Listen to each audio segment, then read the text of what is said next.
Alors, le parcours est un peu atypique. Rien ne me prédestinait à travailler dans la communication digitale. Donc, j'ai été bookée pour poser pour une marque de lipstick. Enfin, il me dit qu'il avait besoin de quelqu'un pour gérer sa communication digitale. Je me rappelle qu'une fois, j'ai dû partir travailler sur un forum au nord du pays et mon fils avait à peine 5 mois. Toujours par rapport à mon premier fils, lorsque je venais d'accoucher et qu'il a fallu que je parte à une réunion tard. On a encore trop de personnes qui sont bonnes sur le papier. Et l'une des choses qui a beaucoup renforcé mon parcours en tant que professionnel, c'est les formations que je me suis mise à donner. C'est juste que j'ai peut-être un attachement émotionnel à tout ce qui va être petite entreprise. En fait, il m'a fait confiance et en me faisant confiance, il était en train de poser les bases d'une carrière qui est en train de briller. Hello, je m'appelle Agodjan Labioko Sandra Marilyn, consultante en communication digitale et je suis dans l'entrevue. Bonjour, aujourd'hui nous allons recevoir une jeune dame qui brille de par ses compétences et son talent dans le milieu du digital. Nous allons recevoir quelqu'un qui va vous émerveiller à travers son intelligence, à travers ses réflexions et à travers sa façon de s'exprimer également. Nous allons recevoir en fait quelqu'un qui va vous aider à mieux comprendre la chose numérique aujourd'hui auprès de la Gen Z et aussi comment elle a su tracer son sillon sur ce chemin et sortir des sentiers battus. Bonjour Marilyn. Bonjour Effie. Comment tu vas? Je vais très bien. Et toi? Ça va, ça va. Le podcast tant attendu. Alors, prends pas trop la confiance. Pas tant attendu que ça. Hein. Non, pas forcément attendu par toi, mais par beaucoup de gens autour de nous. Tu vois ce que je veux dire? Bah, je l'espère. Et comment tu vas? Je vais très bien. Et toi? Ça va, ça va. On fait aller, hein. Comme on dit, on fait aller. À la togolaise. À la togolaise. Hein. Alors, qui est Marilyn? Alors, Marilyn est une jeune maman de 26 ans, juriste, publiciste de formation et créatrice de contenu digital, mais aussi consultante en communication digitale depuis autodidacte, je le précise, depuis maintenant 6 ans. Alors, comment est-ce que tu as su tracer ton sillon dans le milieu digital et tu as commencé à quel âge et comment est-ce que tu en es arrivé là où tu es aujourd'hui?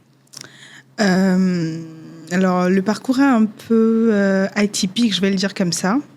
Parce que je pense que lorsque je rentrais en fac de droit, rien ne me prédestinait à travailler dans la communication digitale. Quand je rentrais en fac de droit, à la base, je voulais devenir avocate. Et puis, après, quand je suis rentrée en fac, je voulais faire du droit public parce que je voulais devenir diplomate, faire les relations internationales. Et puis, de fil en aiguille, je rentre un peu comme ça dans la sauce du digital. Alors, il faut savoir que mon parcours avec le digital commence en 2017. Sur Instagram, je venais d'avoir mon bac et c'était une période où Instagram était très en vogue. Donc, je télécharge un peu comme tout le monde par effet de mode et je débarque sur ce réseau social qui est très esthétique. Je n'y comprenais pas grand-chose. Donc, à l'époque, j'étais consommatrice. Je regardais beaucoup les contenus, etc. Mais je trouvais que c'était très bon. Et puis, je rentre en fac de droit et en première année, je participe à un concours qui s'appelle Youth in Pukra. Et c'est un concours de droit et d'intellect. Intellect et beauté, pardon. Voilà, c'est un peu comme un concours Miss, mais le côté intellect est mis en avant à 80%, on va le dire. Donc, je participe un peu comme ça, pas parce que j'étais en quête de challenge, mais parce que je voulais essayer quelque chose de nouveau et que j'avais été encouragée par quelques amis. Donc, je m'inscris. Et lors de toutes les périodes de préparation, on avait une séance photo où je rencontre un photographe qui s'appelait Florent Banissa, qui était censé nous faire les photos officielles du concours. Donc, je le rencontre, on discute et tout. Et pendant la séance photo, à la fin, il me dit « Tu as un très bon profil, tu devrais faire des photos. » Donc, il me propose de me faire des photos portraits. Je dis « OK ». Donc, après les examens, je vais chez lui en studio, on fait les premières séries de portraits qu'on fait. Et vraiment, sans me lapter, c'était de très, très belles photos, alors que je n'avais jamais posé devant une caméra de toute ma vie. Et à l'époque, j'avais 17 ans. Donc, ces photos, je les reçois, elles étaient très belles. Je les partage avec ma mère, mon père. Et je les pose sur Instagram parce que je me disais qu'elles étaient trop belles pour que je les garde pour moi. Voilà. Donc, je les pose sur Instagram. Et je pense que c'est comme ça que j'ai eu l'envie d'être plus active sur Instagram, de ne pas juste être une consommatrice. Donc, je commence comme ça. Et puis en tant que modèle photo, alors? En tant que modèle photo. Okay. Ceux qui me connaissent, ceux qui ont connu Sandra Marilyn depuis l'époque 2017-2018, ils m'ont connue en tant que modèle photo. Donc, c'est comme ça que je commence. Et puis, j'ai enchaîné un peu comme ça les shootings photos. Et puis, je faisais des photos. Je les postais sur Instagram. Pour moi, Instagram, c'était plutôt comme un portfolio digital où je venais stocker mes photos, quoi. Donc, c'était un peu ça. Et j'ai commencé à avoir une communauté qui s'intéressait à ces choses. Et puis, de fil en aiguille, j'ai commencé à faire des partenariats. Donc, j'ai été bookée pour poser pour une marque de lipstick, de rouge à lèvres, par une Togolaise qui s'appelait Miss Joss. Et je commence comme ça. Et puis, de fil en aiguille, j'ai d'autres propositions en tant que mannequin photo. Et voilà, c'est comme ça que je crée ma communauté. Donc, de fil en aiguille, je commence à créer d'autres contenus, à faire des contenus voyages, etc. Et puis, voilà, je gérais mon compte Instagram moi-même. Et un jour, mon petit ami m'emmène à un barbecue chez une copine à lui. Donc, quand j'arrive là-bas, je rencontre un cercle d'entrepreneurs que je ne connaissais pas.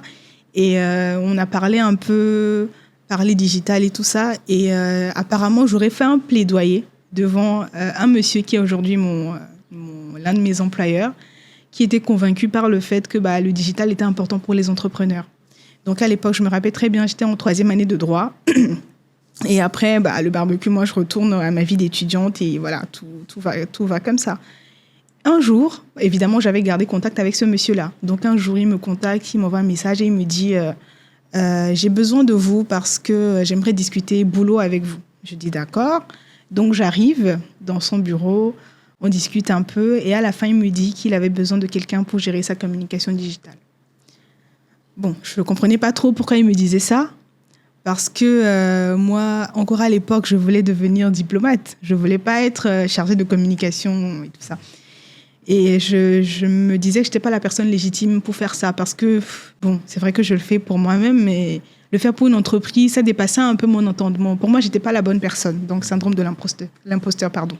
Donc, je pense que la seule chose qui m'avait motivée à cette période, c'est parce que j'avais un salaire. Il me proposait un salaire et un bureau. Voilà.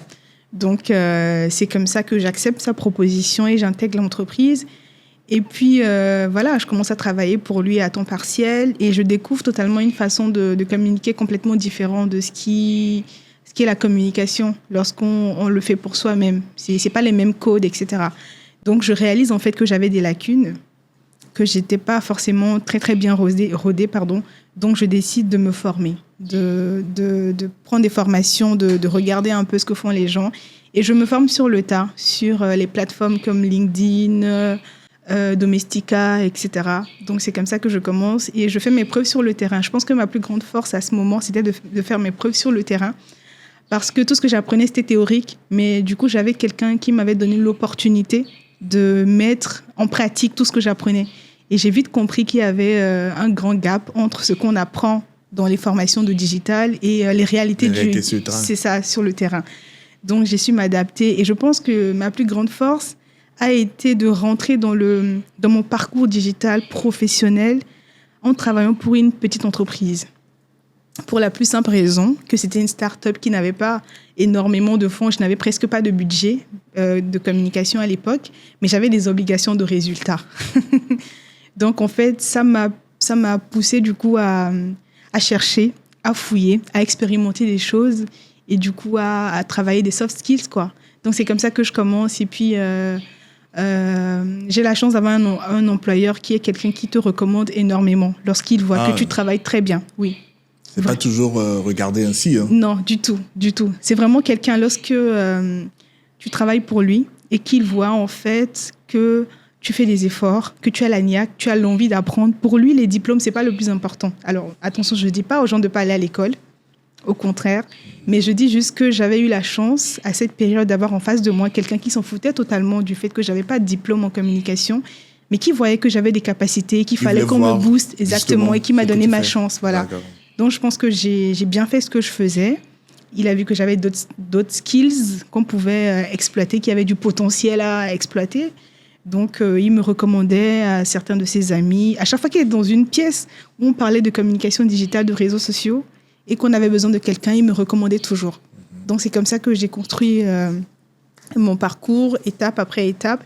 Et l'une des choses qui a beaucoup renforcé comment je vais dire ça, mon parcours en tant que professionnel, c'est les formations que je me suis mise à donner. Alors, au début, évidemment, j'ai beaucoup hésité à le faire parce que toujours le syndrome de l'imposteur.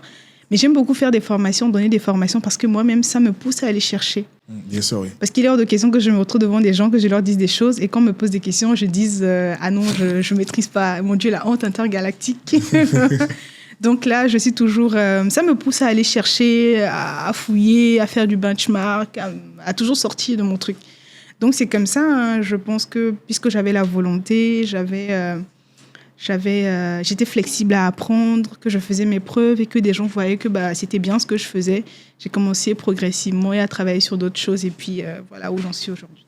J'ai fait plusieurs expériences et c'est ça qui fait que je suis aujourd'hui ici. Parce qu'on m'a donné ma chance de faire mes preuves sur le terrain malgré que j'étais autodidacte et que j'ai pas vraiment d'expérience. Du coup, mon expérience, je l'ai vraiment construite sur le terrain en mettant en pratique ce que j'apprenais. Voilà. Je pense que si j'avais pris tout mon temps pour apprendre et qu'on ne m'a pas donné la chance de mettre en pratique ce que j'apprenais, j'aurais pas compris des choses. Il y a certains codes que j'aurais jamais compris. Voilà. Donc, ma plus grande force, c'est que on m'a posé le cadre pour que je puisse mettre en pratique ce que j'apprenais. C'est ça qui m'a fait comprendre que il y a du coup ce qu'on apprend et puis les réalités du terrain. Voilà. Quelles sont les plus grosses entreprises pour lesquelles tu as travaillé, bien les plus grosses institutions et dont tu en es très fier aujourd'hui? Alors, si je dis ça, j'espère que je ne vais pas fâcher des gens. Bon, je ne vais pas citer parce que pour moi, d'une manière ou d'une autre, toutes les entreprises se valent. D'accord. Mais je pense que la plus grande entreprise, ce n'est pas une entreprise, c'est une institution internationale pour laquelle j'ai travaillé, c'est l'Union européenne au Togo. Et comment tu as trouvé cette expérience-là? C'est une expérience qui était très challengeante pour moi parce que j'ai beaucoup fait du commercial, de la communication commerciale. Et du coup, là, c'était très différent parce que c'était du coup de la communication institutionnelle. Les objectifs n'étaient pas les mêmes. Ce n'est pas des objectifs de vente, ce n'est pas des objectifs de trucs, c'était des objectifs plus stratégiques. Donc, même si j'ai déjà eu la chance de travailler sur des projets institutionnels avec des forums, des trucs comme ça, c'était des trucs qui étaient très ponctuels. Et là, j'étais carrément dans un autre cadre. Donc, c'était nouveau pour moi, mais je pense que j'ai rapidement pris mes marques. Je pense aussi que l'une de mes forces, c'est que je m'adapte rapidement.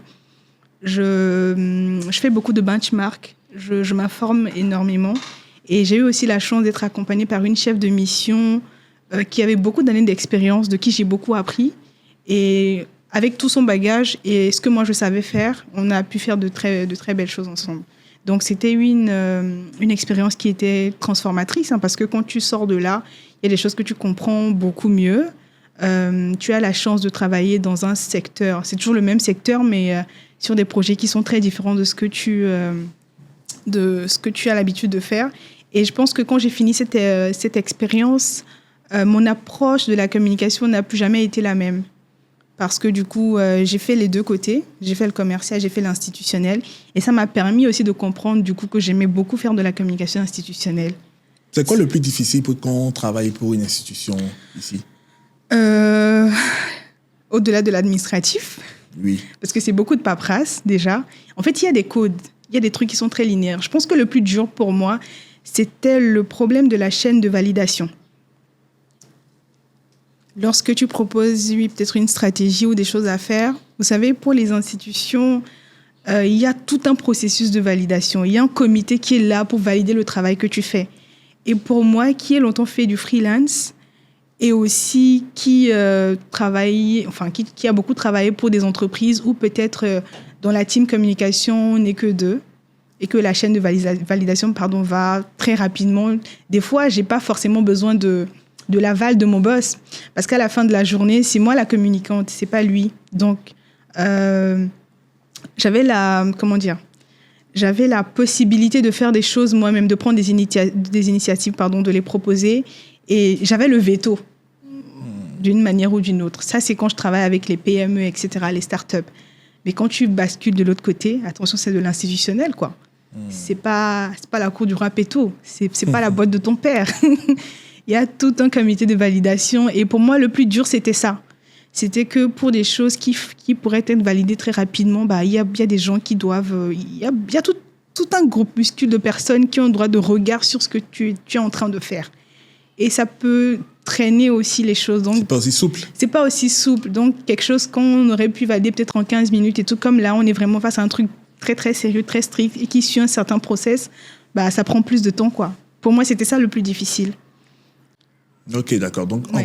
en résumé, en fait, selon toi, tu préfères les petites institutions qui sont plus souples que les grosses institutions? Oui, on va dire ça comme ça. T'es sûr? Oui, alors, C'est pas les mêmes méthodes de rémunération aussi. c'est clair. Non, on est d'accord. Parce que clairement, quand tu travailles pour les institutions, facilement par jour, tu gagnes ce qu'une petite entreprise te paye à la fin du mois. Voilà, Clairement. voilà. Mais ce que je veux dire, c'est que, vous savez, on peut se tutoyer? Vas-y, hein. Ok, en fait, tu sais, quand tu travailles pour les petites entreprises, Oui. en tout cas, ça, c'est de mon point de vue, ce que j'ai vécu, comment je traduis ça, c'est que quand tu travailles pour les petites entreprises, tu as l'impression de faire quelque chose qui compte. Oui. Tu sais, pour moi, travailler pour les PME, à la fin de la journée, je me sens à ma place parce que je suis en train de faire quelque chose qui compte pour eux. Je suis en train d'amplifier leur voix. Je suis en train de les aider à être vus du monde à travers leur communication. Mais quand tu travailles pour les institutions, tu le fais aussi, hein. Oui, bien sûr. Mais tu n'as aussi. pas forcément cette reconnaissance directement. D'accord. Alors ça reste de mon point de vue. C'est ce que je suis en train de... C'est ce que j'ai... comment dire, ce sont les sentiments qui m'ont animée. Tu sais, quand moi j'ai travaillé ou quand je travaille pour les petites entreprises, tu as facilement des... Oh, félicitations, vois ce que tu as fait. On apprécie les initiatives que tu prends, on a des retours, c'est intéressant. Alors que quand tu travailles pour des institutions, peut-être que c'est vrai, hein, mais on ne te le dit pas forcément. Tu n'as pas toujours cette reconnaissance-là. En gros, tu fais ton taf, c'est ton travail, tu le fais et puis basta, quoi. À la fin de la journée, oui, je vois. il n'y a pas de gloire. Ça ne veut pas dire que je travaille pour la gloire, au contraire. Mais comme je te le dis, pour les petites institutions, j'ai vraiment l'impression d'être à ma place, que je suis en train de faire quelque chose qui compte pour eux et qui le reconnaissent. Mais clairement, en termes financiers, ce n'est pas les mêmes choses, hein. Quelle est ta méthode pour pouvoir travailler sur un produit d'un entrepreneur? Alors, ma méthode, tu veux parler de... Ta démarche. La démarche. Ouais. Ok, bon, généralement, j'ai toujours été recommandée. Donc, ce n'est pas forcément moi qui vais vers les gens. C'est plutôt le contraire. Mais la première des choses que je fais, c'est de partir sur un formulaire Google pour comprendre les besoins de la personne. Parce que le problème de beaucoup d'entrepreneurs ou des petites entreprises, en tout cas en termes de communication, c'est que pour commencer, ils n'ont pas forcément des objectifs tout écrits. Ils se disent qu'on veut communiquer pour peut-être se faire connaître ou bien on veut communiquer pour vendre. Ils n'ont qu'un objectif global. Alors qu'en communication, on a un objectif spécifique et puis on a d'autres objectifs. Voilà. Donc, souvent, ces entrepreneurs, il faut les recadrer? Pas les recadrer, mais il faut leur... Dans le bon sens du terme, bien sûr. Oui, en fait, il faut leur donner... des outils. Il faut leur donner les outils et surtout les accompagner pour qu'ils puissent mettre des mots sur ce qu'ils ont vraiment envie d'avoir en termes de résultats. Parce que j'ai l'impression que ce n'est pas eux tous, il y en a qui le font très bien, mais ce n'est pas eux tous qui arrivent à traduire fidèlement ce qu'ils veulent en termes de résultats. D'accord. Donc pour moi, la première base, même avant de caler une réunion de démarrage ou bien je ne sais pas, c'est un Google Form dans lequel je pose plein de questions, hein. Parlez-moi de votre marque, quels sont vos objectifs, etc. Vraiment un formulaire qui les poussera à la réflexion, à me donner donc les bases de ce qu'ils ont envie d'avoir dans leur communication. Donc, et du coup, ça leur permet aussi d'asseoir leurs objectifs SMART, parce que ce n'est pas tout le temps qu'ils en ont vraiment. Voilà. Oui. Souvent, ils ont des objectifs, mais les objectifs ne sont pas proportionnels à ce qu'ils ont en termes de budget. Et il y en a qui pensent beaucoup que les communicants, c'est des magiciens. Que quand je t'embauche et que je te dis, voilà, à la fin du mois, je te paye ton salaire, c'est que tu dois être capable de faire ci, de faire ça. Alors qu'en fait, il y a beaucoup de paramètres qui ne dépendent pas forcément du communicant, mais de tout l'écosystème qu'on a réussi à mettre en place, en fait. Tu comprends? Oui, bien sûr. Oui. Donc voilà, la première base pour moi, c'est mon Google Form où je recueille toutes les informations pour eux. Et maintenant, moi, derrière, je fais un travail de synthèse. Et quand je suis sûre d'avoir bien cerné tes attentes, ce que tu veux, maintenant, on passe à l'étape de la réunion. la réunion où je te dis, voilà, c'est ce que moi j'ai compris de tes réponses. Est-ce qu'on est en phase? Est-ce que c'est vraiment ce que tu veux, etc. Et quand on finit, je te fais une proposition financière. Voilà, pour travailler, voilà, c'est comme ci, c'est comme ça, c'est comme ça. Si tu es d'accord sur la proposition financière, c'est maintenant que moi, je vais commencer à faire mon travail de réflexion pour penser stratégie, etc. Parce que pendant longtemps, l'une des erreurs que j'ai fait aussi en tant que communicante débutante, c'est que j'ai placé le bœuf avant la charrue. C'est ça l'expression? Ben, peu importe, on a compris. C'est l'inverse. Voilà, c'est la charrue avant le bœuf. Voilà, c'est le bœuf qui reste devant et la charrue derrière. Voilà. Bon, peu importe. Hein, parce que... Donc voilà, parce que on me l'a beaucoup mise à l'envers quand j'ai fait comme ça. Ouais. Donc à la fin, c'est des gens qui prennent tes idées, tout ça, qui vont pas t'embaucher, mais qui vont l'utiliser derrière. Voilà. Donc ce que je fais, c'est de comprendre ton besoin. On se fait notre call quand c'est OK sur nos attentes. Voilà, qu'on s'entend dessus, je te fais une note financière et quand c'est bon, ce n'est qu'à partir de ce moment que moi je vais me lancer dans ma phase de stratégie, voilà, qu'est-ce qu'on met en place et tout ça. Mais je trouve qu'on a un rapport très différent par rapport au métier du numérique dans lequel moi aussi je suis. Oui. Parce que moi, je préfère travailler pour les institutions. Clairement. Non pas que je ne travaille pas pour des entrepreneurs, hein, mais je n'ai pas vraiment besoin de cette reconnaissance en griffe dont tu parles là, en fait. Tu vois ce que je veux dire? Oui. Alors, en fait, je pense quand même que c'est parce qu'on n'a pas les mêmes années en termes d'expérience. J'estime. Est-ce que c'est une question d'année? Je pense que c'est plutôt une question de personnalité. Parce que c'est un kiff, hein? Oui. Et c'est un kiff de travailler pour des entreprises et pour des PME, comme tu veux, des entreprises qui font dans le commercial, peu importe. Oui. Mais je trouve que c'est aussi un kiff pour certains d'être dans l'ombre. Oui. Et de travailler sur des grosses campagnes sans pour autant forcément avoir à être témoigné d'une reconnaissance externe ou bien de ces personnes-là. Tu vois oui, ce que alors je veux dire? quand je parle de reconnaissance, ce n'est pas forcément une reconnaissance qu'on te fait sur la place publique. Hein. Non, je parlais plutôt de reconnaissance en interne. Bien sûr, Comme je te le dis, pour moi, c'est important pour moi, à la fin de la journée, que ces petites entreprises sentent qu'il y a quelque chose qui est mis en place pour mettre la lumière sur eux. Et ça relève aussi quelque part d'une intelligence émotionnelle. Tu vois Clairement. ce que je veux dire? Oui, on est d'accord. Voilà. Mais la question que moi je vais te poser maintenant, c'est vrai que c'est moi qui suis l'invité, mais je te pose quand même la question. Est-ce que tu as toujours travaillé pour des institutions internationales? Non, bien sûr que non. Tu as eu ta période ou ta phase où tu as fait beaucoup avec les entreprises locales? Et je continue toujours de travailler pour certaines entreprises locales, tu vois ce que je veux dire, ou bien d'autres, dans d'autres pays. Mais ce que je veux dire, c'est que je me sens beaucoup plus à l'aise quand je travaille sur des campagnes bien pilotées, tu vois, à l'international, que de travailler, et c'est normal, hein, parce qu'on m'a un peu expliqué aussi que, tu vois, quand tu as l'habitude, par exemple, de conduire quelque chose d'assez lourd, on te dit de conduire un engin beaucoup moins lourd, souvent c'est très compliqué. Je comprends. Parce que tu n'es pas très habitué aux mêmes manœuvres. C'est ça. Tu vois ce que je veux dire? Donc, dans ce sens-là, c'est beaucoup plus facile pour moi de travailler sur une campagne. C'est que voilà, c'est bien piloté par-ci, par-ça, c'est un travail de groupe piloté. Je ne dis pas que les PME ne le font pas. Mais c'est beaucoup plus facile et agréable pour moi de le faire. Et c'est dans ça, dans ce voyage-là, que moi, je puise, en fait, ta satisfaction. Mon bonheur, ma satisfaction. Oui. Alors, pour toi, du coup, c'est à la fin, lorsque tout est piloté, que tu vois que vous avez réalisé quelque chose d'assez magnifique, apparemment, que tu retrouves, toi, ta satisfaction quand tu vois que ton produit a eu le contrôle qu'il fallait, le KPI qu'il fallait, les objectifs qui ont été atteints. Tu vois ce que je veux dire? Parce qu'à la fin, souvent, c'est du commercial. Oui. Tu vois ce que je veux dire? Quand tu fais dans l'institutionnel, souvent, c'est parce que tu passes un message ou une idéologie, ou bien tu passes une philosophie, ou bien tu passes... un repositionnement, par exemple. Par exemple, tu vois. Mais quelque chose... Mais très généralement, c'est un domaine d'intervention prioritaire pour cette institution-là qui voudrait communiquer dessus. Tu vois ce que je veux dire? Donc, pour moi, c'est à travers ce voyage-là que moi, je puise, en fait, ce bonheur-là. Et le fait que c'est piloté de façon...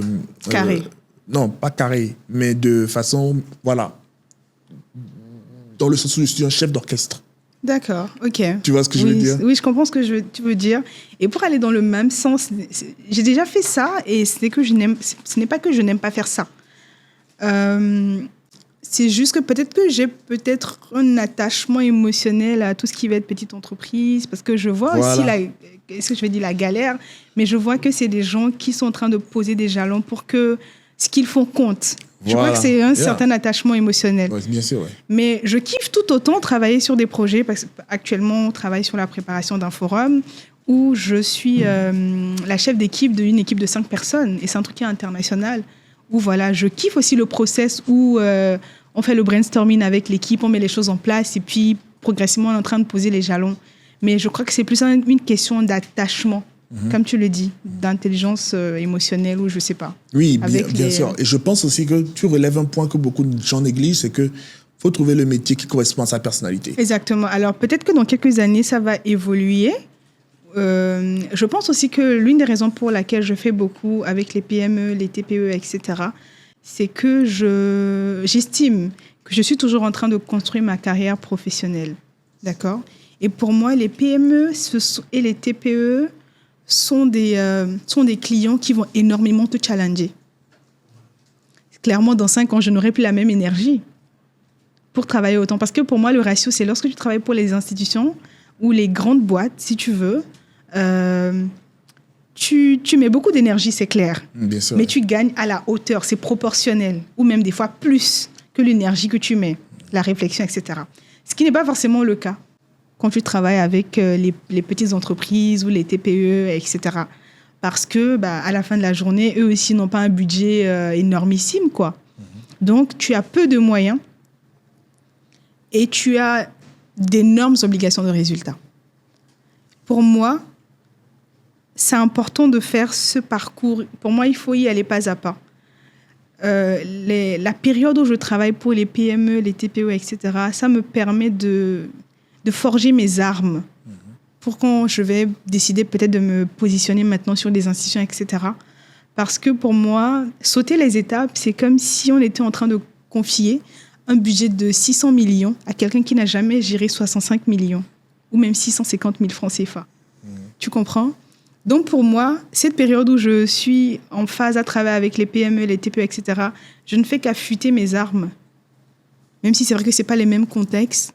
Comme ça, lorsque j'aurai plus de facilité de ressources, de budget, etc., quand j'arrive là-bas, je sais que je vais cartonner. Parce que j'ai déjà fait mes preuves avec peu de moyens. Parce qu'à la fin de la journée, tous les communicants, en tout cas les vrais, savent que la com, c'est de l'argent. Quelle est la meilleure chose qui t'est arrivée dans le domaine peut-être du travail ou bien dans ta vie privée et que tu as vraiment apprécié, tu t'es dit, ça c'est un truc qui t'a marqué en fait. Tu t'es dit, ça j'ai appris quelque chose par rapport à ça. La meilleure chose, je pense que c'est la façon dont j'arrive peut-être à concilier vie de famille et vie professionnelle. Ah oui, comment tu fais ? Comment je fais ? Je travaille par priorité, déjà. Ça m'arrive aussi des fois de mettre la famille entre parenthèses. Pourquoi tu ris ? Ça m'arrive de mettre la famille entre parenthèses.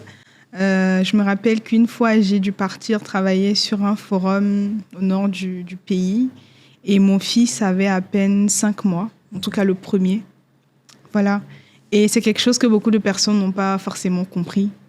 Parce que quand ton fils a 6 mois, il n'est même pas encore sevré en vrai. 5 mois, pardon. 4-5 mois, il n'est même pas encore sevré du lait maternel. Mais c'est des compromis que j'ai pu faire. Et même si quand je partais, j'avais un peu le cœur qui était lourd, quand je suis revenue, à la fin, j'ai été très contente parce que c'est un projet sur lequel toute l'équipe a très, très bien travaillé. J'ai eu une super équipe qui a bien bossé. Et quand je suis rentrée, il y avait une satisfaction. Voilà, je me suis dit que je ne suis pas partie pour rien. J'ai bien travaillé, je suis rentrée. À la fin, j'ai quand même retrouvé mon fils, quoi. Et aussi, ça m'emmène à me rendre compte que partir quelques jours pour aller travailler, c'est pas un crime, quoi. Même si c'est pas forcément bien vu par la société où tu vas beaucoup te faire juger ou tout ça. Le client qui t'a le plus marqué ? Le client qui m'a le plus marqué, c'est... je vais dire son nom clairement et je le dis toujours de tous mes employeurs. J'ai l'habitude de l'appeler « the coolest boss in the town ». C'est Haïté Ajavon de Africube. Au-delà du fait que c'est mon patron, c'est aussi devenu un ami dans la vraie vie. Pour la plus simple raison que c'est quelqu'un dont j'apprécie énormément le mindset. C'est cette personne qui m'a donné ma chance, qui m'a quand même confié la communication de son entreprise alors que j'étais une... Est-ce que j'étais même une débutante à l'époque? En fait, il m'a fait confiance. Et en me faisant confiance, en fait, il était en train de poser les bases d'une carrière qui est en train de briller, quoi. Oui. Tu vois? Ouais. Donc, je pense que si cette personne ne m'avait jamais donné cette chance-là de faire pour lui, et c'est en faisant pour lui que j'ai compris qu'en fait, communiquer, c'est un truc que je kiffe faire. J'aurais peut-être continué à faire du droit et j'aurais fini en école d'administration, j'aurais travaillé dans un cabinet quelque part, ou peut-être que je serais frustrée, ou je sais pas, que je serais pas pleinement épanouie. Voilà, donc pour moi, c'est le meilleur. C'est quelqu'un qui m'a toujours donné ma chance. C'est quelqu'un qui a toujours su me recadrer, même quand je faisais mal. Il a toujours les mots pour te rappeler à l'ordre, mais de manière très bienveillante. C'est quelqu'un qui, comme je le dis, chaque fois qu'on va parler d'argent dans une des pièces où il est et que ça a un rapport avec ton domaine de travail, il va toujours te proposer, te recommander. S'il te faut, il va faire ton atalak ou à la personne, etc. Ouais. Et surtout, ce qui m'a marqué, c'est que je suis toujours avec ce monsieur aujourd'hui, mais quand j'ai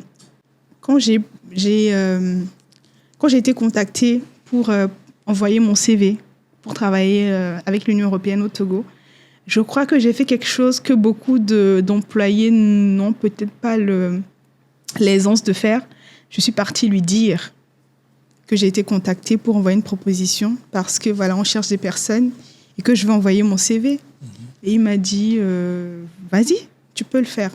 Donc, quand je l'ai fait, le jour où j'ai été rappelée pour un entretien, j'étais avec lui dans un moment qui était important pour nous.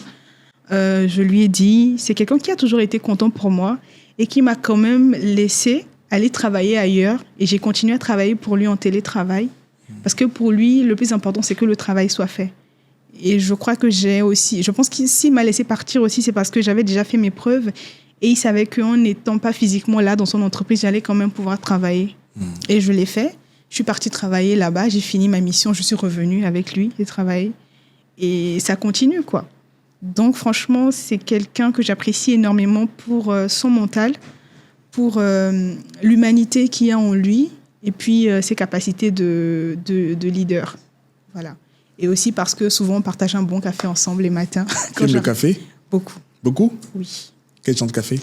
Alors, ça dépend des moods. Quand je me réveille pas bien, je veux mon espresso ou même mon ristretto bien corsé. Quand je suis d'humeur plutôt joyeuse, je peux me faire mon cappuccino, mon macchiato. Ou voilà, ça dépend, quoi. Ou mon café glacé. En tout cas, j'aime le café. Quels sont les meilleurs endroits où trouver du café au Togo? Alors, le top numéro 1, c'est le café Baké. Voilà, tenu par une dame que j'apprécie énormément. C'est le café Baké. Je n'ai pas envie de fatiguer les gens ou d'être méchante, mais pour moi, c'est là-bas, c'est le seul endroit où on boit du vrai café à Lomé. D'accord. De la qualité. Bon, écoutez, on va supposer qu'elle ne connaissait pas vos endroits où vous y allez. Donc, oui, donc si vous avez ne blessez personne, oui, laissez en clairement, commentaire. Voilà. Donc, parce qu'il y a beaucoup d'endroits qui se cachent sous le mythe, le café amer pour servir un truc de bas qualité. Quand tu es un vrai amateur de café, tu sais que même dans l'amertume, il y a du goût. D'accord, voilà. Ok. Ouais, donc c'est pour ça que je dis que c'est là-bas. Moi, je ne suis pas très amateur de café. Je préfère le thé ou bien mon chocolat chaud. Oui. Je ne suis pas du tout café. Mm-hmm.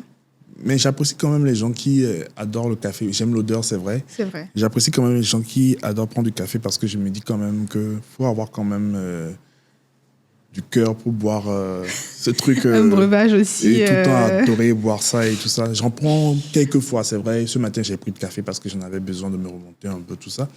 Mais c'est pas mon mood H24, quoi. Tu vois ce que je veux dire? Je pense que le café, c'est un lifestyle. Soit tu l'aimes, soit tu l'aimes pas. C'est pour ça qu'on peut pas faire semblant d'aimer le café.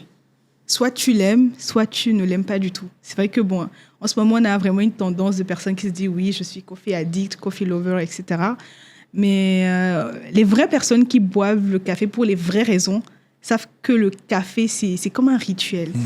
Par exemple, il y a les moments où j'ai juste le temps de me faire un espresso vite fait à la machine.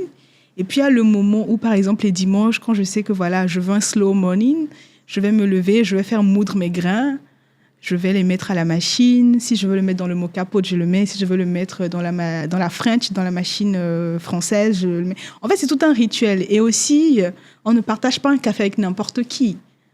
Le café, quand on le prend, c'est un moment privilégié. Voilà.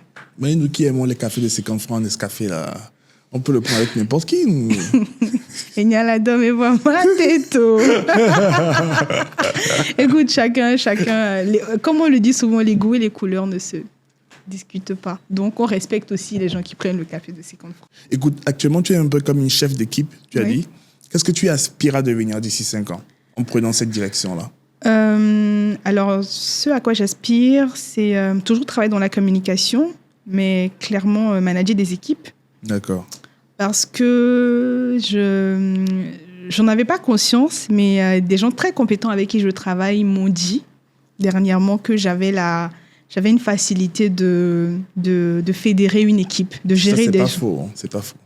Écoute, je fais cette petite pause rapidement pour te parler de Smart Talk. Si comme moi, tu passes tes journées à répondre aux messages sur WhatsApp pour faire avancer ton entreprise et ceci te ralentit dans ton travail, alors Smart Talk est fait pour toi. Imagine, tu donnes accès à ton WhatsApp à un assistant professionnel qui répond à ta place. Et ça, c'est exactement ce que Smart Talk fait. Pendant que tu bosses, un assistant formé par toi-même gère tes messages comme si c'était toi. Donc, tu gagnes plus de temps et tu as moins de stress. Va tout de suite sur smarttalk.chat et essaie-le dès maintenant. D'ailleurs, tu as droit aux 100 premiers messages gratuits. Tu m'en diras des nouvelles. Et félicitations pour ta nouvelle assistante. En prenant cette direction-là. Alors, ce à quoi j'aspire, c'est toujours travailler dans la communication, mais clairement manager des équipes. D'accord. Parce que j'en avais pas conscience, mais des gens très compétents avec qui je travaille m'ont dit dernièrement que j'avais une facilité de fédérer une équipe, de gérer des gens. C'est pas faux. Ah bon, tu en sais quelque chose? Bien sûr, on a collaboré ensemble. J'ai vu bien sûr la manière dont tu travaillais et la manière dont tu gérais les équipes. Ouais. Je pense que il y en a qui sont doués de ce talent-là. Oui. Il y en a qui sont dotés de ce talent-là. Et il y en a qui, même en l'apprenant, n'arrivent pas forcément à transmettre. À être acceptés par toute l'équipe. Je vois. Tu vois ce que je veux dire? Okay. Donc, c'est aussi un don, c'est aussi un talent, c'est aussi un truc que l'on travaille, bien sûr. Tu vois? Oui. Et je pense que tu l'as en toi. Donc, ça peut aller très vite si tu prends cette direction artistique-là. Je pense qu'on en a de plus en plus besoin, surtout au niveau des PME. Oui. Au niveau des institutions, ça, c'est vraiment naturel parce que la structure est faite en sorte que le squelette doit être comme ça, tu vois. Mais généralement, au niveau des PME, on engage directement, on saute directement tout ce trajet-là et on passe directement au recrutement d'un community manager. C'est ça. Alors qu'en fait, si tu avais pris un chef d'équipe, il aurait su comment déléguer et toi, tu n'as plus à t'occuper de ça. Tu vois seulement le contrôle et tu t'occupes vraiment de tes produits à toi. C'est ça. Tu vois ce que je veux dire? Oui, je comprends. Je pense que ça c'est un besoin qui est en train de taper à la porte et dont beaucoup, en fait, sont en train de réaliser l'importance de cela. Bien sûr, c'est plus onéreux, mais quand tu fais le calcul sur 1 an, ça te revient moins cher en termes de pots cassés. C'est ça, bien sûr, parce que ce qui est moins cher coûte cher. Oui, bien sûr, parce que quand tu fais l'expérience du temps où tu reviens voir si tout le monde a fait sa part, d'accord? Et le temps que tu prends juste avec ton chef d'équipe, juste pour faire le contrôle, qui lui a vu si tout le monde a fait sa part, en fait, ce temps-là, quand tu l'attribues à la R&D, à la recherche et développement sur ton propre produit, bien à la commercialisation, bien à la distribution de ton propre produit, en fait, tu vois que tu gagnes beaucoup plus de temps. Oui, clairement. Et ça, il faut avoir le mindset entrepreneurial pour pouvoir le comprendre et en arriver là. Oui. Donc, pour répondre à la question de base, je pense que toujours travailler dans la communication digitale, mais aller vraiment vers le management des équipes digitales, quoi. Parce que je pense que c'est quelque chose que j'aime bien faire ça. Je l'ai réalisé dernièrement. Et apparemment, je le fais bien. Donc, c'est comme ça que je me vois. Parce que je pense que de plus en plus, on a besoin d'avoir des chefs... En prenant cette direction-là. Alors, ce à quoi j'aspire, c'est toujours travailler dans la communication, mais clairement manager des équipes. D'accord. Parce que j'en avais pas conscience, mais des gens très compétents avec qui je travaille m'ont dit dernièrement que j'avais une facilité de fédérer une équipe, de gérer des gens. C'est pas faux. En prenant cette direction-là.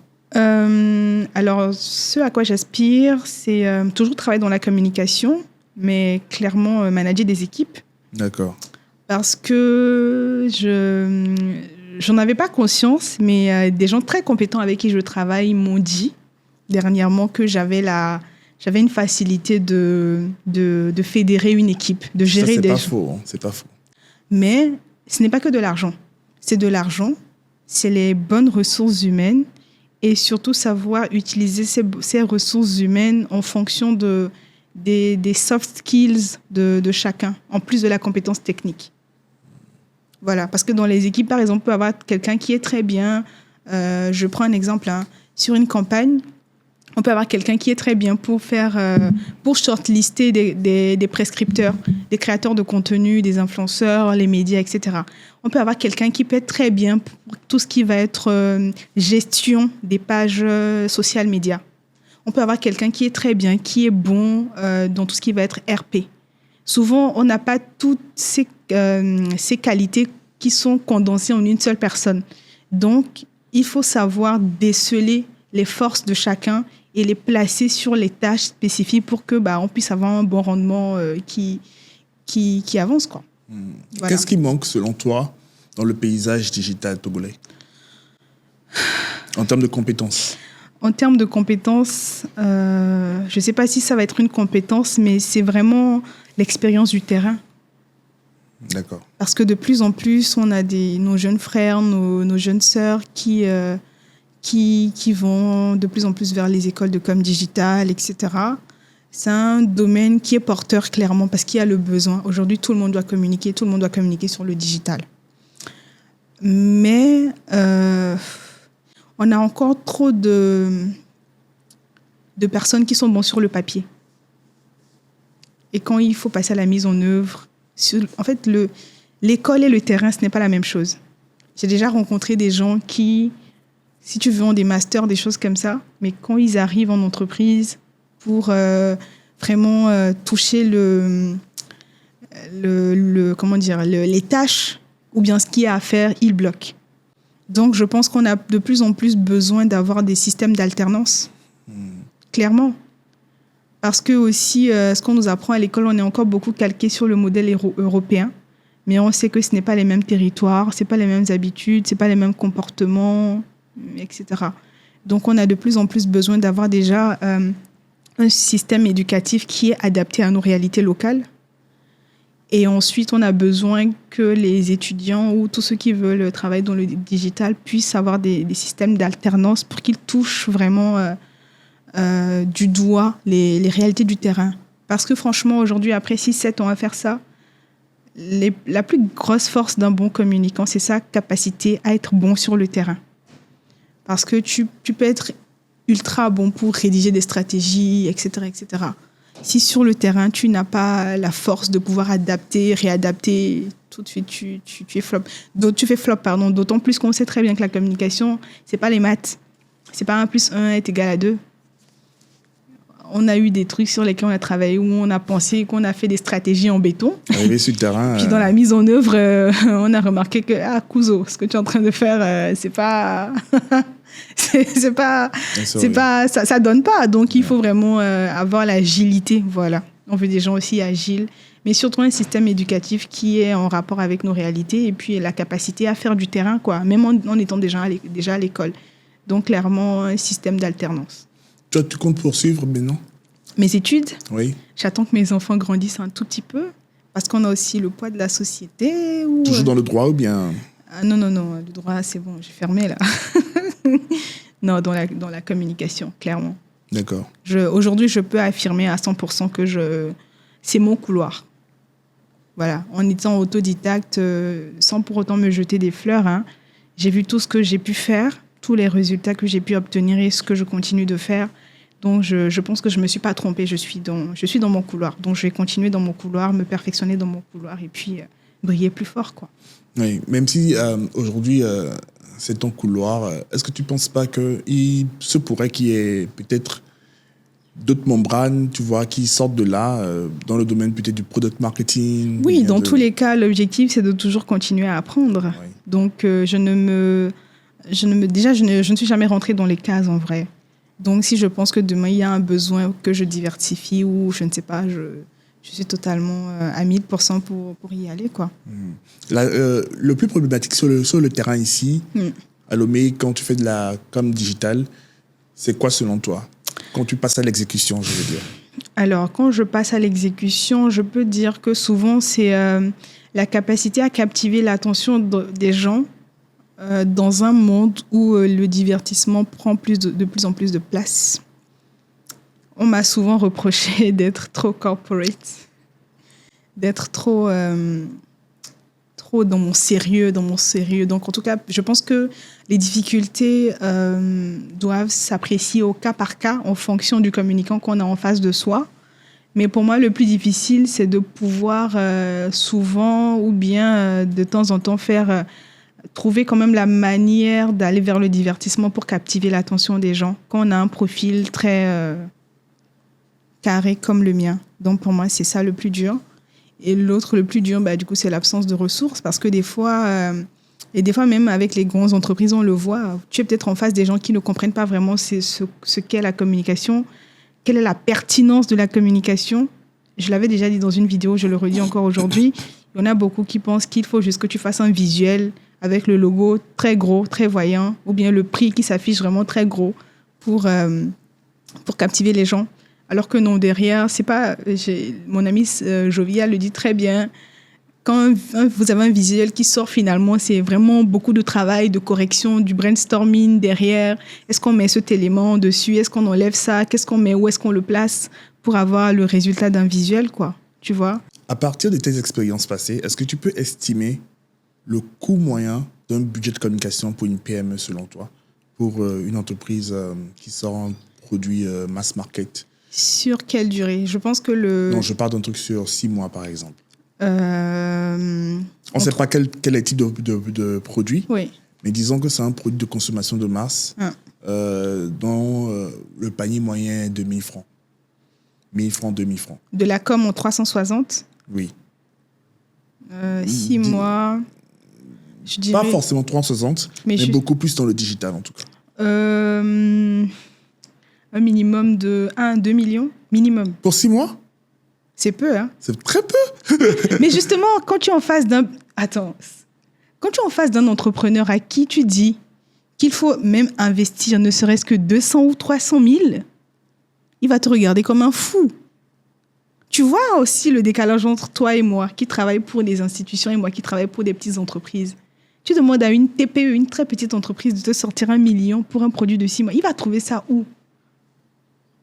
Au Togo, pour un produit qui n'est pas subventionné. Il va sortir ses petits sous après avoir déboursé l'argent pour les matières premières, les machins. En fait, il y a beaucoup de paramètres que les gens ne comprennent pas. Et je pense que lorsqu'on fustige les entrepreneurs pour leur dire que oui, vous ne communiquez pas assez, votre communication est nulle, etc., vous parlez à des gens qui peinent déjà à payer leurs employés. Des gens qui se battent tous les jours avec le coût des matières premières qui augmente. Aujourd'hui, tu achètes le sac de gingembre à 80 000. Demain, tu l'achètes à 160 000 francs CFA. Je ne sais pas si tu comprends. Oui, je comprends. Et tu lui dis à cet entrepreneur de te donner 1 million, 2 millions pour communiquer sur 6 mois. Oui, c'est assez chaud quand même quand je vois ça vraiment d'un point de vue où je me mets à la place de la personne. C'est ça. Je réalise un peu. Mais en même temps, tu l'as dit toi-même au début. La communication, c'est de l'argent. Oui, mais et puis ça, c'est... Vous savez, je pense en tant que communicant, on a aussi un travail éducationnel à faire face à nos clients. Alors, pour les grandes entreprises ou pour les institutions, c'est des gens qui ont déjà des budgets, qui comprennent peut-être l'importance de la communication. Alors, qu'est-ce que tu veux dire concrètement en disant la communication, c'est de l'argent? Parce que tout a un coût. D'accord? Il faut payer le graphiste qui travaille. Parce que généralement, ce n'est pas toutes les petites entreprises qui ont des graphistes en interne. Parce que peut-être qu'à la fin du mois, ils ne peuvent pas payer un salaire fixe à ce graphiste-là. Donc, on va lui faire appel de manière ponctuelle pour gérer des créas, des choses comme ça. Il faut payer l'équipe de vidéastes. Et nous savons très bien tous les deux que une bonne équipe de vidéastes, de photographes, c'est de l'argent, ça coûte cher. On est d'accord? Ensuite, si c'est une marque qui se respecte ou qui a vraiment des ambitions très carrées, il faut payer un directeur artistique pour, à la fin, avoir un bon rendu. Parce que ce n'est pas au photographe ou vidéaste de réfléchir à la direction que prend le produit ou le shooting vidéo, etc. D'accord? Il faut avoir un budget pour les ads. Meta Ads, ne parlons pas de Google Ads, parce que Google Ads, c'est excessivement cher. Tu veux faire un truc de Google Ads, minimum, tu mets 1 million, 2 millions, quoi. Bon, pour un truc sérieux. Après, il y a des trucs de Google Ads, il y a des campagnes quand même qui sont abordables à 500 000 francs, 300 000 francs, mais ça reste quand même cher. 500 000 abordables pour un entrepreneur togolais. C'est chaud. Okay. Quand tu dis à un entrepreneur de te donner un budget sponsoring de Facebook, tu lui dis, mettons 50 000 là-bas. Tu dis, 50 000, c'est beaucoup. Tu vois? Il y a ça. Ensuite, il faut toucher des gens, des communautés. Il faut peut-être payer des relayeurs, parce que les gens ne savent pas. Mais si, il faut payer des relayeurs. Le contenu ne se pousse pas tout seul. Ah, c'est le marché local qui demande ça. C'est ça. Ouais. Voilà. Des relayeurs sur WhatsApp. Pas que sur WhatsApp. Sur Facebook et tout. Sur tous les réseaux. Hein? Les gens avec qui je travaille, ils savent très bien qu'il faut payer les relayeurs. D'accord? Voilà. Il faut payer les relayeurs, les influenceurs.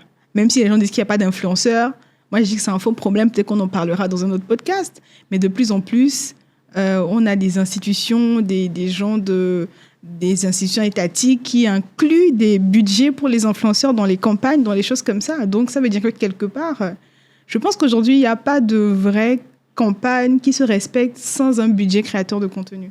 Parce que même si on leur reproche beaucoup de choses, on leur reproche de ne pas être niché, on leur reproche de faire un peu... voilà, chacun va dans tous les sens, etc. Mais ils ont quand même la capacité de faire passer le message, d'accord?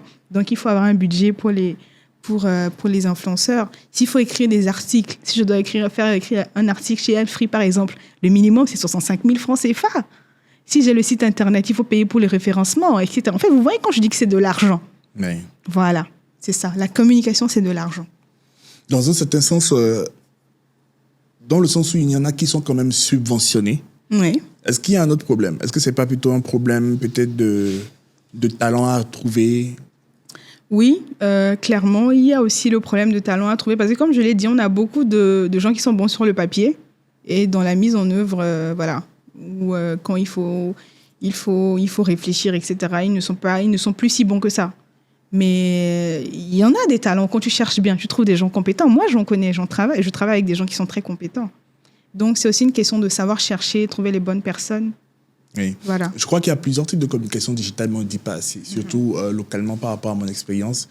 Il y a des équipes qui sont plus adaptées pour des couvertures événementielles, par exemple. C'est ça. Des équipes qui sont plus adaptées pour faire peut-être la promotion de produits. Oui. Comme il y a des équipes qui sont adaptées aussi pour des communications auxiliaires au gouvernement. Tu vois ce que je veux dire? Des équipes adaptées, par exemple, pour les institutions. Oui. Le problème, c'est que le marché, je ne sais pas si on peut dire que le marché est petit, mais dans le sens où je le dis, où souvent c'est les mêmes têtes qu'on trouve sur les campagnes, sur les mêmes campagnes, où on se dit que comme telle personne elle est très bien sur telle campagne, on peut la dupliquer sur d'autres types de campagnes, mais souvent on oublie en fait que cette personne est plus à l'aise sur ce type de campagne, c'est pour ça. Maintenant, d'où on revient encore à notre sujet de base où il faut trouver les bons talents par rapport à chaque catégorie. Exactement. Je pense que quand tu veux collaborer avec un influenceur ou un créateur de contenu, la première des choses à regarder, pour moi, le plus pertinent, c'est de voir si la ligne éditoriale de ce créateur de contenu est en rapport avec la campagne sur laquelle tu es en train de mettre ce créateur de contenu.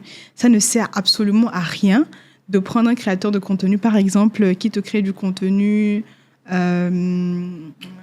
beauté, d'accord, sur une campagne où on parle de boxe sport. Bien sûr, oui.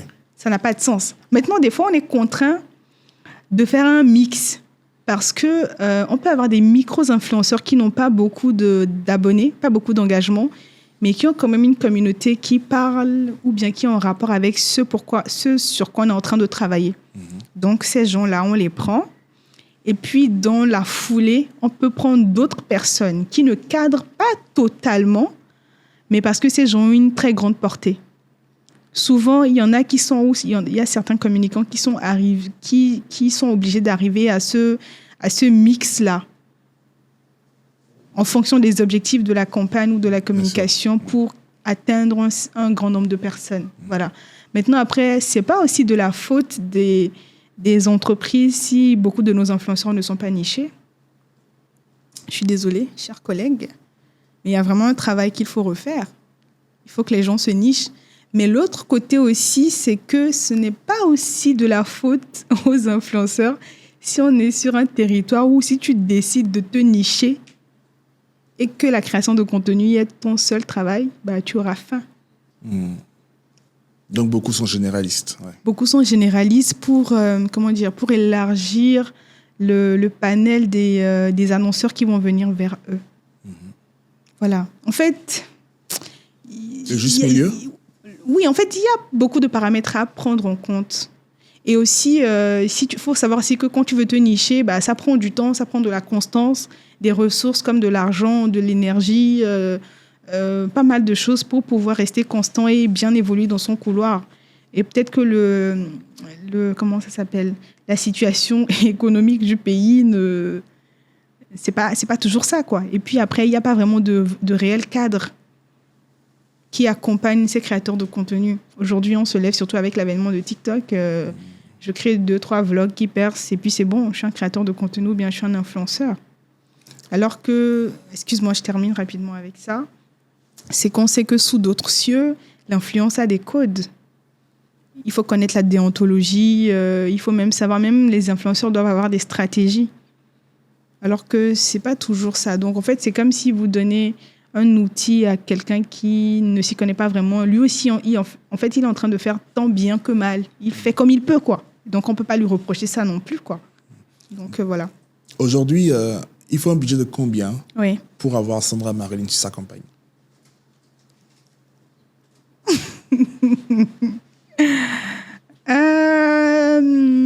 Je te repose la question. Une campagne de quoi? Peut-être 1 mois, 2 mois? Disons sur 3 mois, par exemple, sur un projet ponctuel. Après, il faut dire que moi, je n'ai pas de facturation fixe. Je facture en fonction de l'entreprise qui est en face de moi. D'accord. Ça, encore, pour moi, c'est aussi une question d'intelligence émotionnelle. Parce que je ne peux pas facturer une grande entreprise ou bien une institution au même prix que je vais facturer une petite entreprise. Tu comprends? Donc, vraiment, c'est déjà en fonction des besoins, en fonction des ressources que je vais déployer pour peut-être ma création de contenu, etc., que je vais fixer le budget. Donc, je n'ai pas un budget qui est fixe. Il m'est même arrivé de faire des choses gratuitement avec des petites entreprises, peut-être parce que la cause me parle, tout simplement. Je préfère travailler gratuitement sur un projet dont la thématique me parle, qui me touche, et je me dis peut-être que ma voix va servir à créer l'écho ou bien amplifier le message, le faire gratuitement, que de travailler sur ce truc qui on me paye 50 000 ou 100 000 ou 150 000, en vrai. Voilà. Donc vraiment, j'ai pas de truc fixe. C'est vraiment en fonction de qui j'ai en face de moi et des besoins que je fixe. Tu travailles en fonction des feelings, c'est ça? Oui, et il y a beaucoup de choses que je prends pas aussi. Parce que quand on est créateur de contenu, il ne faut pas prendre tout et n'importe quoi. D'accord. Il faut préserver aussi son image et puis ses valeurs aussi. Voilà. Donc, il y a beaucoup de choses sur lesquelles il y a beaucoup de trucs que je ne fais pas. C'est pas pour me prendre, mais je trie. Voilà. Comment tu gères le burn-out, par exemple, quand tu es un peu à bout? Mais quand je suis à bout, il faut déjà reconnaître qu'on est à bout et lever le pied. Donc, ce que je fais, j'invite mes amis à faire des brunchs, des choses comme ça. Je suis une amoureuse de la sororité. Donc, quand j'ai besoin de souffler, il faut que j'aille voir mes copines, qu'on passe un bon moment, ou que je me déconnecte un peu du travail, lire, aller à la plage, ou voyager si j'ai les moyens sur le coup. Ça me permet de couper et puis de revenir encore plus régénéré. Donc, il y a des moments où tu te déconnectes carrément des écrans et tu prends tes livres et tout? C'est difficile à faire en ce moment. Alors, j'étais quelqu'un qui lisait énormément. Quel livre? Alors, je lis pas mal de choses. Alors, j'aime beaucoup les livres de fiction. Fiction? Oui. Comme quoi? Un livre de fiction. Par exemple, actuellement, je suis en train de lire un livre d'une créatrice togolaise qui s'appelle Solim. Et c'est une histoire d'amour qui se passe en Afrique antique, 950 ans avant Jésus-Christ, par exemple. Voilà.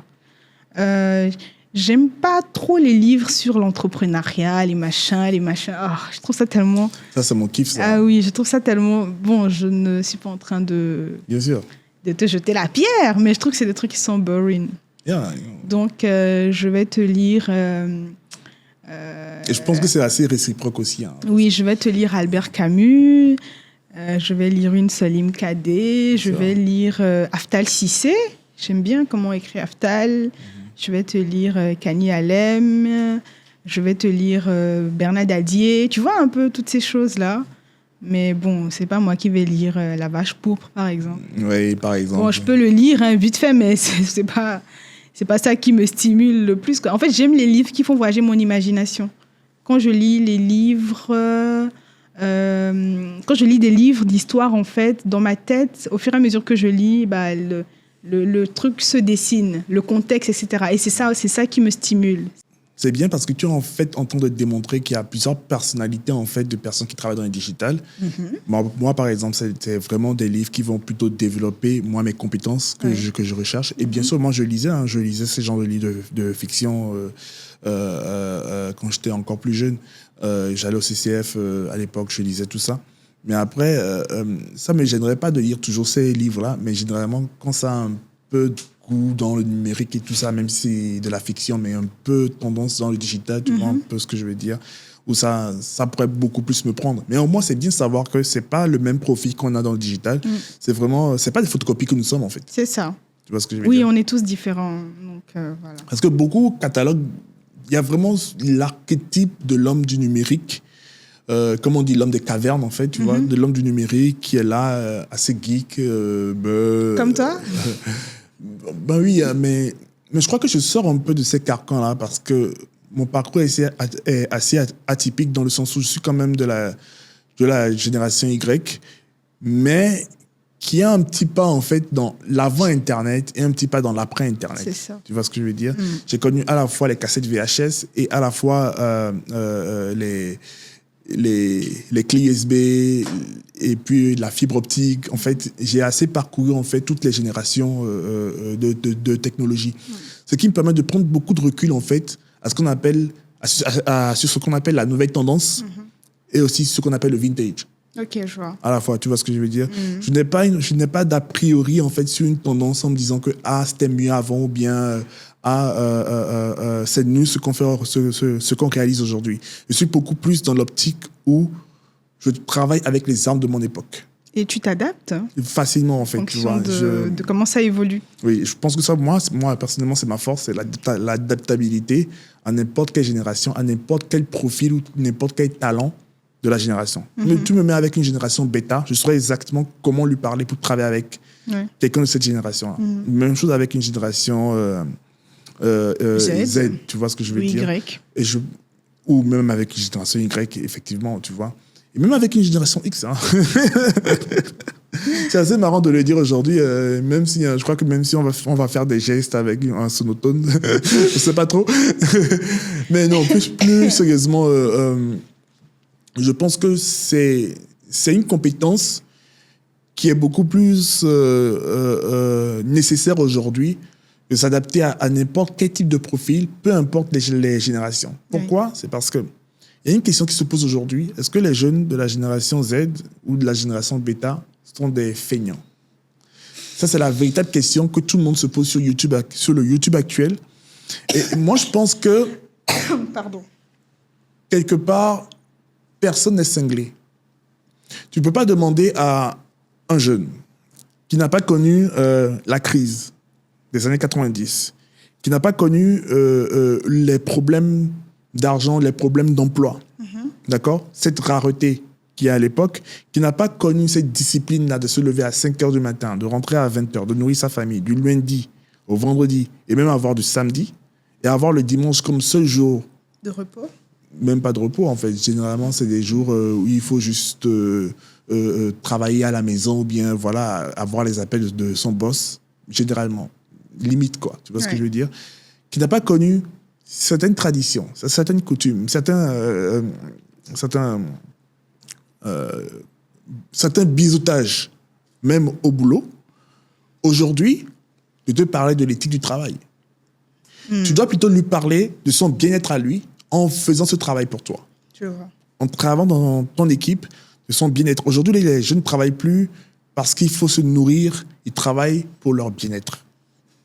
Et une fois que tu as compris, en fait, comment fonctionne ce profil-là, tu sauras comment la fédérer à ta cause ou à la cause, en fait, de l'entreprise pour qui tu travailles. Tu vois? Parce qu'il y a de plus en plus de dépression. Dans le domaine du travail, oui. Et les écrans nous ont tellement rassemblés qu'on a fini par s'isoler. Chacun face à son écran. On croit toujours être ensemble, mais en fait, on s'envoie beaucoup plus des emojis et des likes que de se rencontrer en physique. Ce qui crée aujourd'hui beaucoup plus de dépression qu'avant. Donc, à travers ça, il faut déjà régler, en faisant cela, il faut d'abord régler le problème mental de celui qui vient demander du travail chez toi, avant de régler le problème de toi dans ton entreprise. Au début, les managers pensaient que c'était pas leur problème, tu viens, tu travailles pour moi. Mais en fait, ça va faire que s'empirer, en fait. Et aujourd'hui, on a des posts comme des happy man, je crois, quelque chose comme ça, des gens qui sont là pour te rendre heureux. Au travail? Dans ta boîte. Quand tu vois Boris Becker, par exemple, dans cette TikTok qui vient en veste avec une valise. Mais ça, c'est pas en Afrique. Bon, ça, c'est à Dubaï, par exemple, actuellement.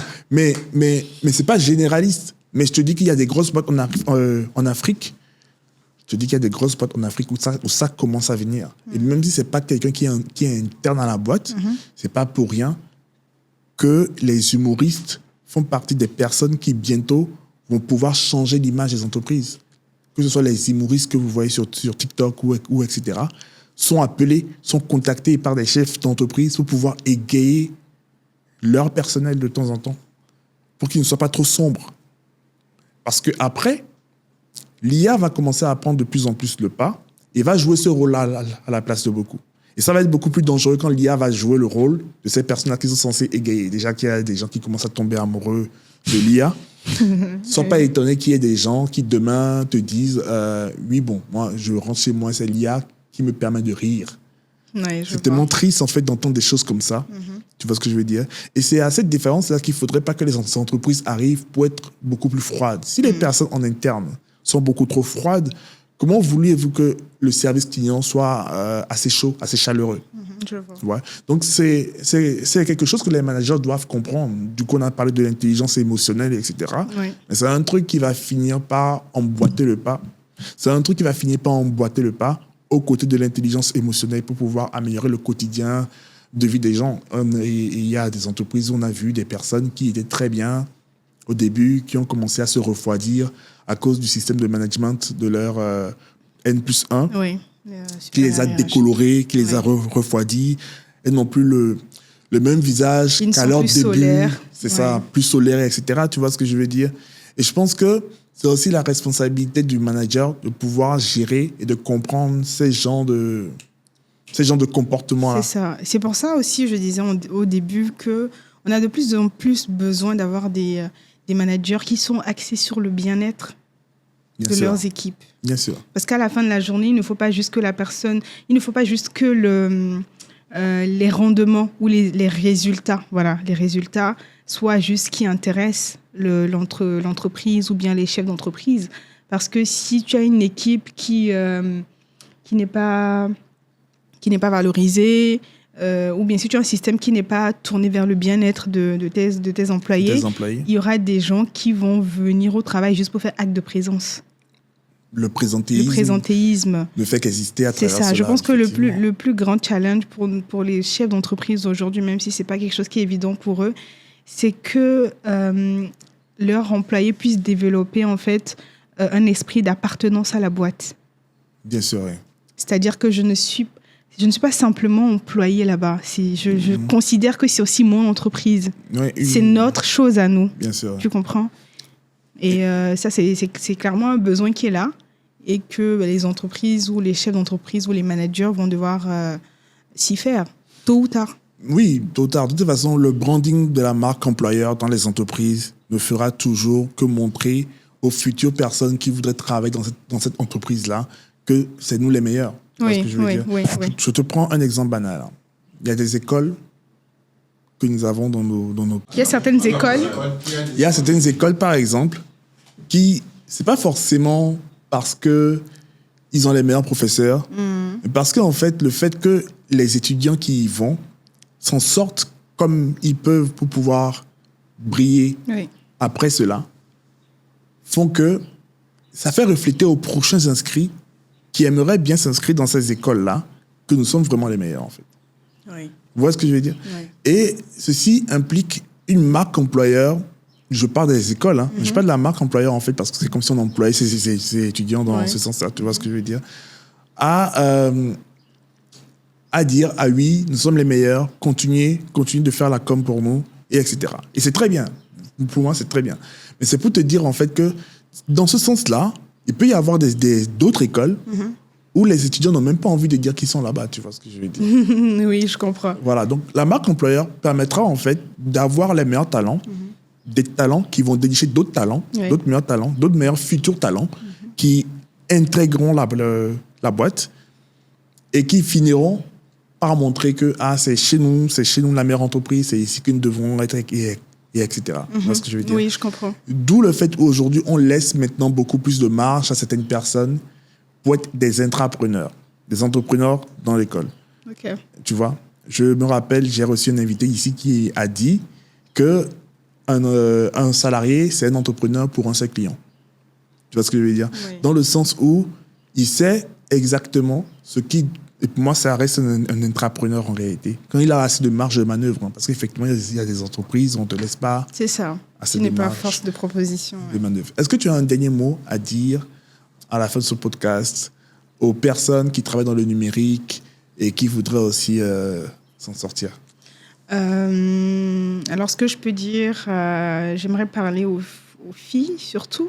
Oui. Parce que je crois que c'est un domaine où on a besoin de plus en plus d'avoir des voix féminines qui excellent, qui se montrent et qui s'affirment. Parce que je me rappelle en 2023, en 2024, non, c'est en 2023, j'ai assisté j'ai un ami qui a organisé une formation et il m'a invité à venir intervenir. Et je crois sur 5 ou 6 intervenants, j'étais la seule femme. Voilà. Mesdames, il y a de la place, donc prenez-la, clairement. Autant on parle de parité, etc., dans beaucoup de domaines. Je pense que le digital aussi, c'est un domaine où on a besoin d'avoir des femmes professionnelles qui s'affirment. Je pense qu'il ne faut pas juste se limiter au fait de devenir créatrice de contenu ou influenceur. Pour moi, il faut aller au-delà. Et même juste, pas seulement travailler comme social media manager, comme team manager, non. Il y a vraiment... je pense qu'il faut qu'elles aspirent ou que nous aspirons à de plus en plus monter en grade, à être des chefs de département, des choses comme ça. Il y en a, hein, mais il n'y en a pas autant que les hommes. Donc, mesdames, vous avez l'obligation aujourd'hui de travailler 2 fois plus, d'être compétentes. Parce qu'il ne faudrait pas aussi qu'on embauche des femmes juste pour la parité genre. Non. Il faut que vous soyez compétente, que lorsque vous prenez la parole sur tout ce qui a trait à votre domaine professionnel, on se dise, yeah, elle est vraiment pertinente, ce qu'elle est en train de dire ou ce qu'elle est en train de faire. Que même si on ne vous aime pas, parce que dans la vraie vie, voilà, vous êtes comme ci, vous êtes comme ça, que lorsqu'on parle de votre travail, que tout le monde se taise parce que vous imposez le respect. Donc Bien voilà. sûr, ouais. Donc vous avez l'obligation d'aller à l'école, voilà, d'aller à l'école, d'affûter vos connaissances, de faire vos preuves et surtout de vous montrer, de montrer votre travail. Voilà. Et surtout, de montrer votre travail, mesdames. C'est sur ces mots qu'on finit notre podcast aujourd'hui avec Sandra Marilyn Agbodjan.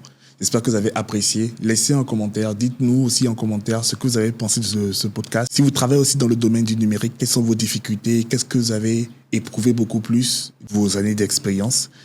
Et dites-nous aussi en commentaire quel est le prochain invité que vous aimeriez qu'on reçoive. Abonnez-vous à la chaîne, likez-nous et on se dit à la prochaine.